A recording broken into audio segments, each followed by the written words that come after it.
Hello and welcome to Religion and Life. I'm your host, Ozzie Ostwalt. If a picture is worth 1,000 words, then my guest today, Jesse Barber, has written a book and then some on Appalachian religion. Jesse uses the camera lens to frame his stories, and by using the art of documentary photography, he captures the essence of life and faith. Jesse will share his work, his passion for art, and some of his photographs today as we discuss religion, media, and art. Welcome, Jesse. Thank you for joining us today.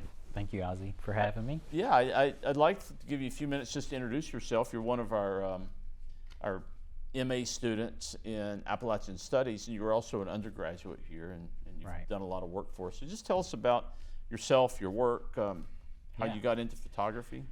Yeah, there's a lot to say there. It's taken a while. I finished my bachelor's in the spring in the interdisciplinary studies degree, and I had focused on documentary studies in Appalachia as that kind of a concentration. And I originally wasn't planning on that. I originally was in the Sustainable Development program. And I had an advisor tell me, I think you're in the wrong program. And I didn't think that I would be studying photography. I knew that I would be doing it and practicing it, no matter what I was doing. But my idea was I would learn sustainable development and use that to train my eye better, to photograph better, or to make more informed pictures, I guess. And so that is the approach now that I have with studying Appalachian studies is, like Eudora Welty said, understanding one place is understanding all places is better. Trying to understand the place I'm from to photograph it better, to understand it, and the deep layers that are involved with that. So. That's really interesting. Now, is documentary photography, and I think you understand yourself as a documentary photographer, is documentary photography different from art photography, or is there overlap? Or maybe explain a little bit what you mean by documentary photography.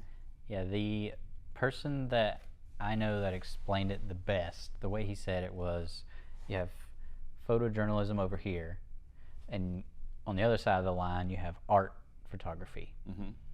Photojournalism is rooted in, there's not a relationship really with the subjects that you have. You're just there, fly on the wall, photographing. Right. Art photography, you are trying to say something deeper with the image. You are manipulating the image. You're lots of posing, and lots of conceptual kind of photography, and not just like here it is, like, and documentary photography lives in the center of those two, and so in the photo world now, there's a bit of a split, especially with news photographers today. You have people that are still going the photojournalism strict way, but you have these other people who are doing more documentary photography, but they're also doing news journalism too. But it looks different. There's different aesthetics and different approaches to the work. So it sounds like you're kind of constantly walking a fine line between being simply a detached observer with your photography and maybe being too much of a subjective involvement with your subjects. Is that another way of saying it? Because that's the kind of line we have to walk in religious studies, right? And in anthropology, we call it participant observation. You're walking the line between being a full-on participant and being a detached observer. And I have a hard time personally with my ethics of like detaching myself from because you're being with people no matter what, and there's a human story involved, and it's just hard to not want to build more intimacy and connection while photographing.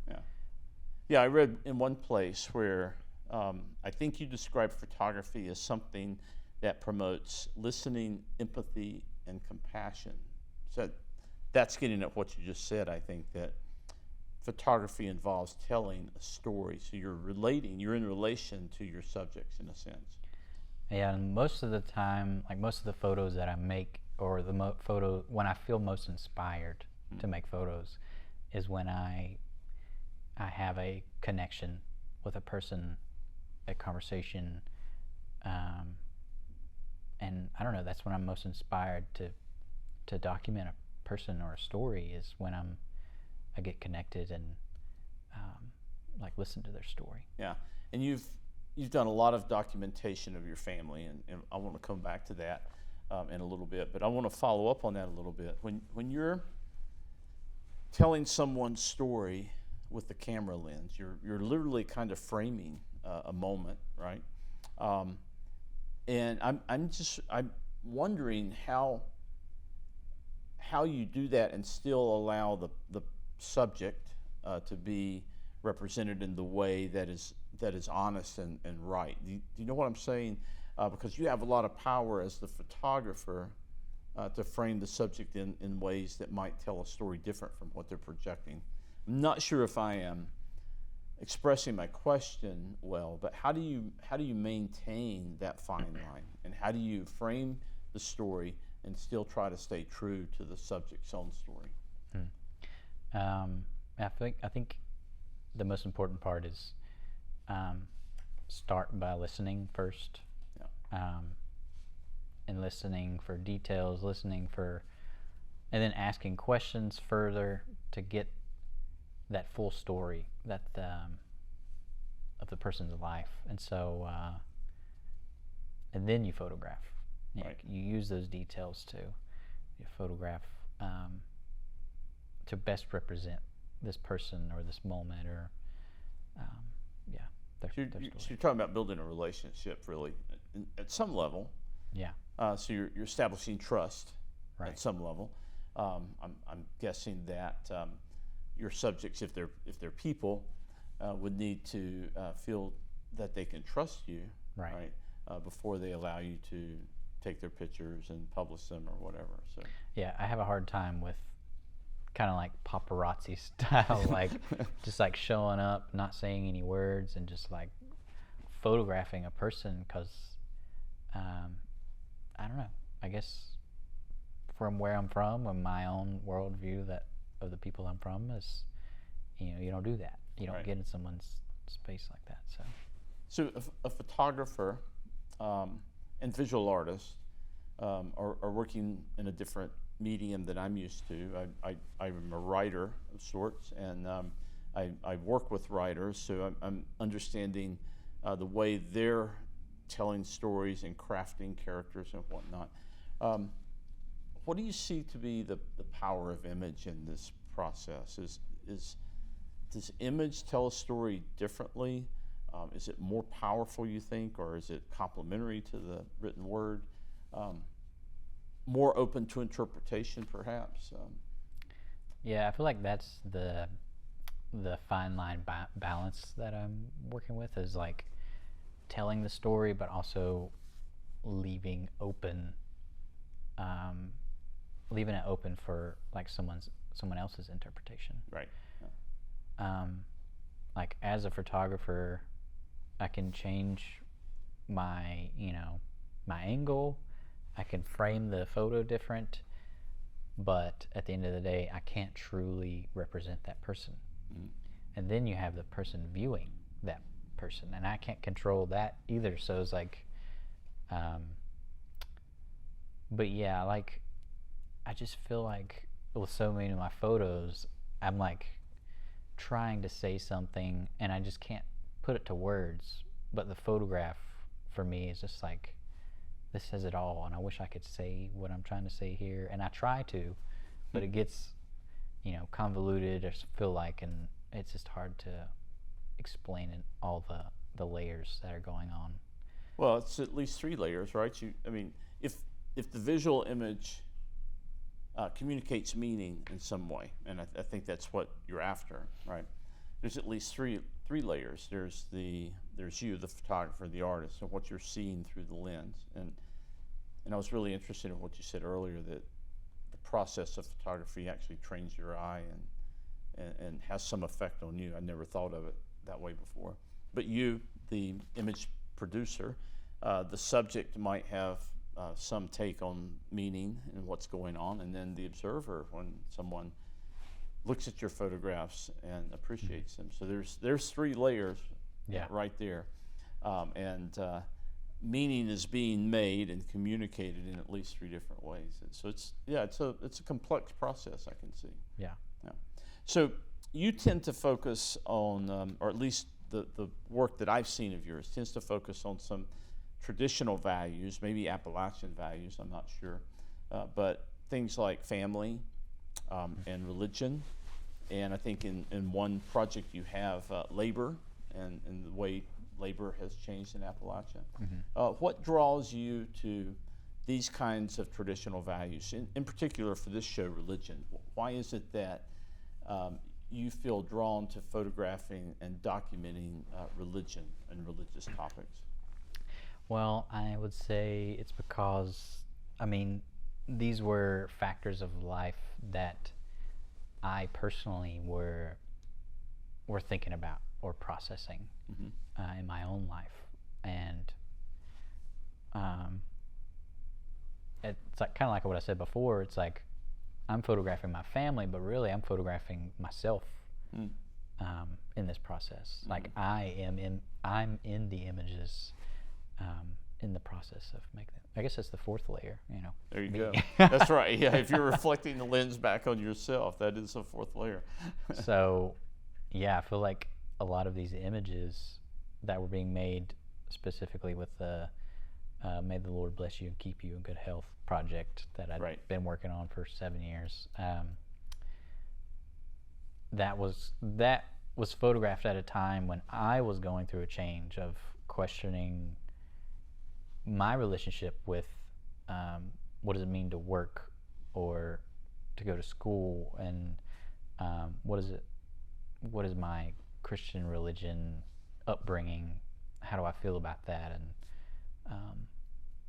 how am I changing? So but I used the camera as a way to look at my family, to be like, what is their relationship to religion, to labor, and these ideas that have been passed down to me, and where did they get them? So it's like this long look at life. Yeah, so I was taken by the titles of your projects, by the way. You mentioned one, May the Lord Bless You and Keep You Healthy.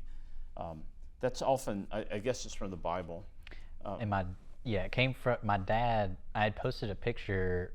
I share a lot of pictures on Facebook, and my family sees them, so they see themselves, and they, seem to enjoy it. And my dad left a comment, May the Lord bless you and keep you in good health. And I was like, wow. What's often used as a benediction too in church services is a way of blessing. So I wondered if you were playing off of that a little bit, that this project is a type of benediction or a blessing on what you're doing. Another, Will the Circle Be Unbroken? That's a reflection on family, right? But it's also a gospel tune. Well, yeah, so that name was the name that I gave like the presentation of the work of May the Lord Bless You and Keep You in Good Health. Right. And so they didn't want to use that name for the presentation, so I was like, Will the Circle Be Unbroken? And they were like, that sounds like a good presentation name. Yeah. So, so let's look at some of your photographs. I think with that kind of background, we have a few of your photographs here, and I'd like for you to comment on them. And I've got some things to say about them too, if we can get them up here on the screen. So first of all, I don't know where this is. It's obviously the interior of a house of worship, and it's I thought beautiful in its simplicity and its symmetry. So maybe you can tell us just a little bit about this particular photograph. Yeah, this is the Chapel of Rest in Happy Valley in Caldwell County. I've visited there a few times, but when the pandemic broke out, my mom came up to the school and, got all of my stuff out of my dorm, and on their way back home, we drove up through this valley, and it was like, you just felt like there was nothing else going on in the world. There was this beautiful sunset going on, and we were like, let's go see the Chapel of Rest, and we just went and viewed it, and my mom kneeled at the altar and said a prayer, and I'd photographed that too, but I don't know, it was just interesting, and I feel like that's the kind of relationship my family and people like my family all over America, they have this relationship with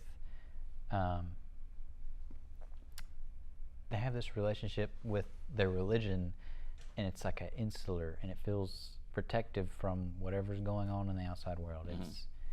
It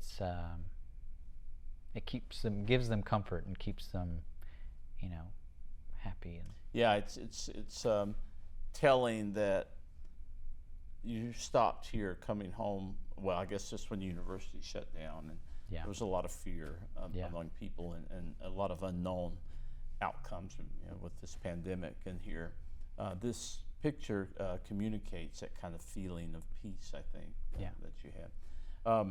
Here's another great photograph. Is this the same chapel? No, this is I do a lot of driving back and forth to Asheville, and I was driving back from Asheville one night, and I got lost, took the wrong road, but driving through the night, and I was like, whoa, I saw this big red cross on the front of the church. I think it's somewhere in Marion, and I was just taken aback by that cross, and it was just so powerful, and so I had to stop, take a photo. But it's very powerful, and just the aesthetic of it and the colors, but it's like you have this window on the left, and it feels very welcoming and warm, like come on in, but you have this big red cross above the door that's like, ideas of fear, or which if you fearing God is like a huge relationship that a lot of my people have. So what I thought of when I saw this photograph, I agree with you, the white frame building and the warm colors in the window are kind of welcoming and beautiful, but the cross seems a little garish to me. I mean, it's I don't usually associate neon with religious symbols, so right. It was almost like a commentary to me that something about our culture has intruded here, right?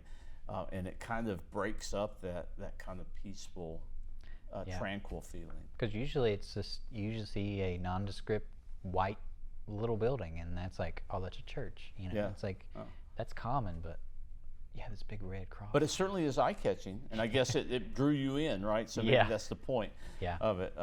And I love the way you captured that. So here's a different sanctuary, it looks like, and gentlemen, is he a family member? That is Pastor Tom. He was the pastor, replacement pastor of the Methodist Church that I grew up in Dudley Shoals, Caldwell County.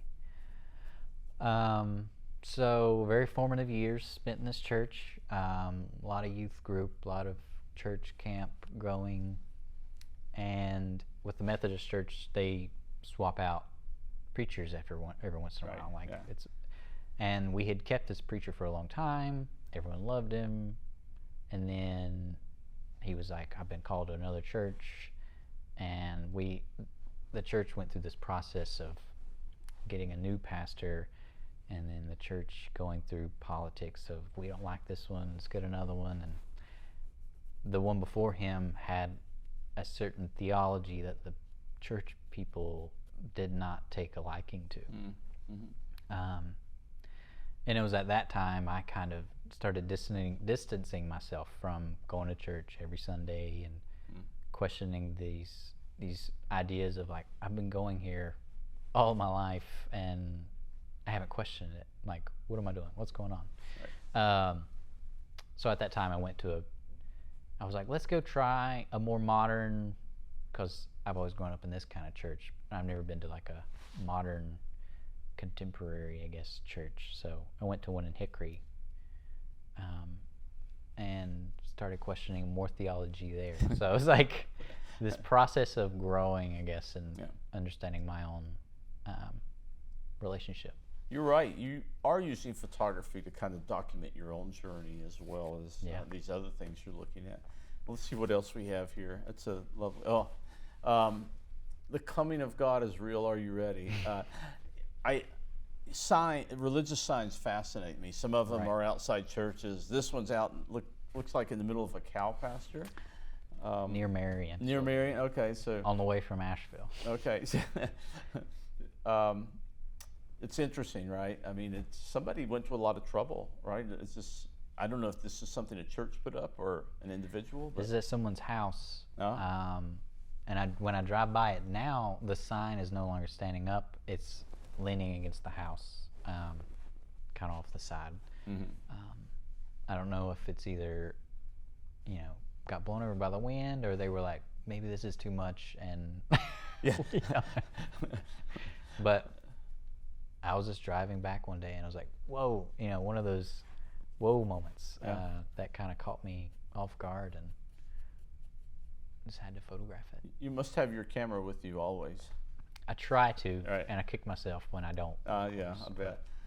Which is hard to lug around, a backpack and schoolwork and a rain jacket for Boone, and then a camera everywhere. So this image I love. Is this in West Jefferson, or no? This is near Whitsett.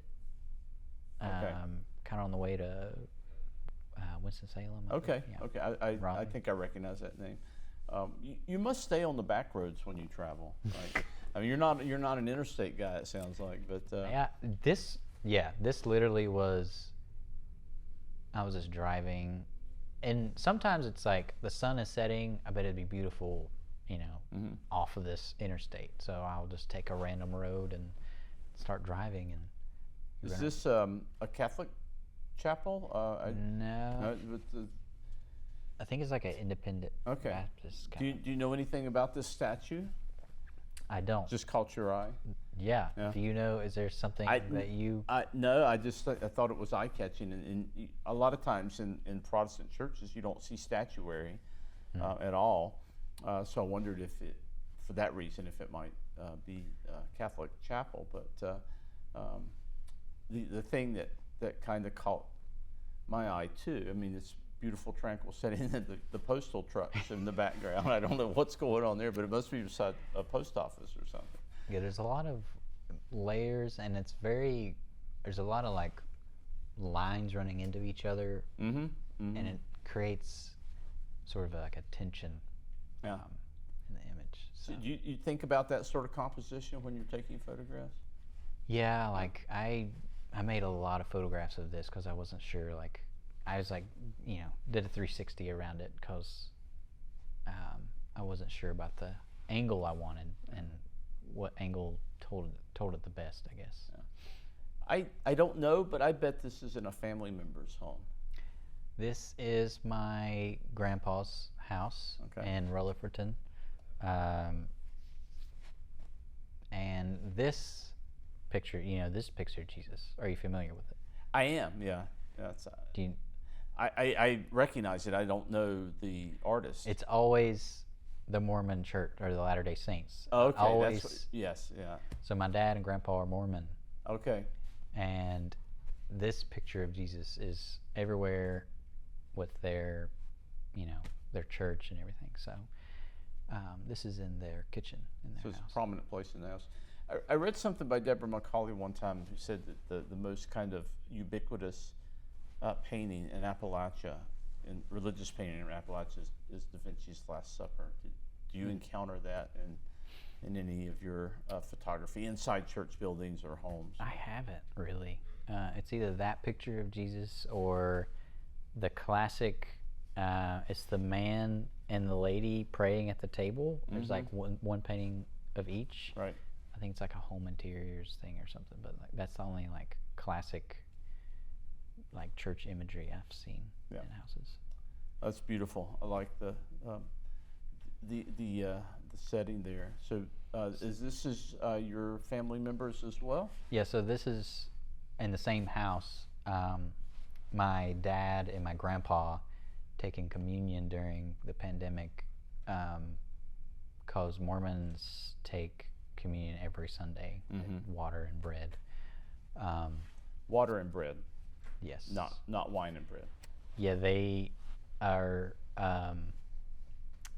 against like dark drinks. They don't like dark drinks or caffeine and stuff, so water and bread. And this was with my phone actually, and it's just, one of those moments where it was like, oh wow, this is a moment, and you just pull your phone out and it's silent, and just to document this moment. And this is the house that my grandfather grew up in, where his mother lived, and he's living there now as an adult with his brother and sister still. So this documents so much. I mean, it documents something about the Mormon faith, a particular type of communion, but it also documents a moment in our history when the pandemic disrupted religious observance in communal settings, right? Yeah. People were taking communion at home or taking communion over Zoom, remotely in some sense. So this really caught my eye when I was looking through your photographs, because it brought back that moment, right, when things were different. And so here they're dressed up like they're at church, right? Yeah. So they weren't gonna cut any corners just because they were at home. Yeah. And my dad's on his phone, like looking at, I guess, the text. So that's another interesting point of like using our phones to access religious texts. Yeah. So that's a great photograph. I don't know if we can go back to that first photograph or not. The church, if we can. I wanted to. This one, I just think is beautiful because of the symmetry. But the other thing that I liked about this is the perspective, because normally when I see interior church photographs, it's always oriented toward the pulpit and the altar. Here your perspective is from the pulpit and the altar, out into the empty church building. And I kind of found that symbolic too, because our religion in America is undergoing somewhat of a crisis in terms of numbers. People are fleeing the church. But this also reminded me of pictures of churches I saw during the pandemic, right? They were empty. This may or may not have been related. I think this was during the week, but and I don't think they don't have services here. It's just like a wedding chapel kind of thing. Okay. And you can just visit it now. Yeah. So. Well, this is beautiful, fascinating.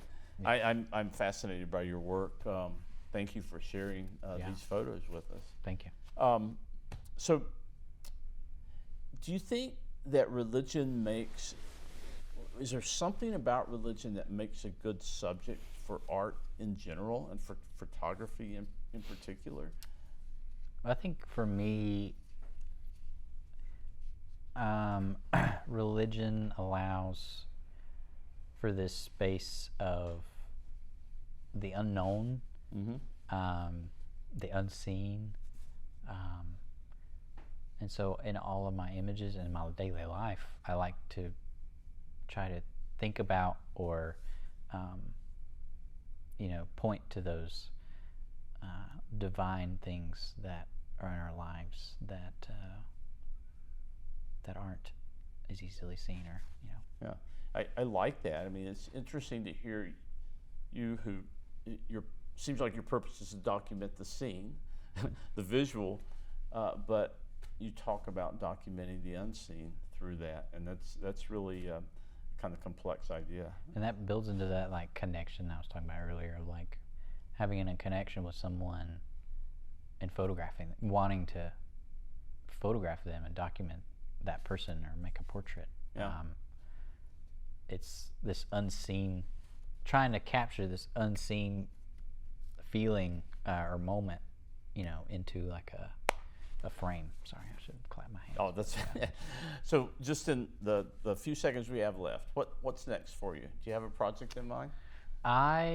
What is next for me? I think building more off of this. There's pieces that have started to build off of the family photo project that I want to continue exploring. So those photos were made in this process before, and now I'm in a different process personally. So it's like, how would I photograph my personal story now? Well, I look forward to seeing what you come up with next, and I hope you continue to take photographs of religious subjects and religious art. It's really remarkable. Thank you. And good luck with your MA program. Thank you. By the way, Thank you. Happy to have you here. Yeah, thanks for having me. So that's it for Religion and Life this week. I thank my guest, Jesse Barber, documenting religion through photography and documenting the unseen through the scenes. Very, very nice work. That's it for this week, and I hope you'll join us next time on App TV for another program of Religion and Life, where we continue to explore the relationship between religion, culture, and society. Until then, this is your host, Ozzie Ostwalt.